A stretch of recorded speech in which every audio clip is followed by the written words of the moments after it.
that raises the minimum age to buy a certain type of gun. Florida Governor Rick Scott signed the bill Friday, the first gun control legislation since the Parkland school massacre. The law raises the minimum age to purchase a firearm from 18 to 21. Now, the NRA suit says that punishes law-abiding gun owners for someone else's criminal acts. The new law also allows some teachers to be armed. CNN's national correspondent Athena Jones has details for us.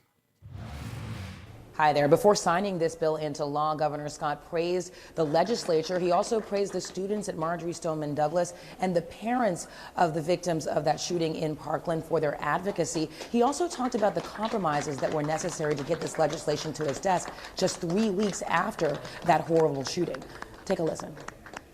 There are things in this bill that I oppose, and I've been pretty open about that. I still think law enforcement officers should be the ones to protect our schools. I've heard all the arguments for teachers to be armed, and while this bill was significantly changed on this topic, I am still not persuaded. I am glad, however, that the plan in this bill is not mandatory. And that provision to arm teachers is by far the most controversial provision in this bill, one the governor, as you heard there, has consistently opposed. He argues teachers should teach. He said that again on Friday.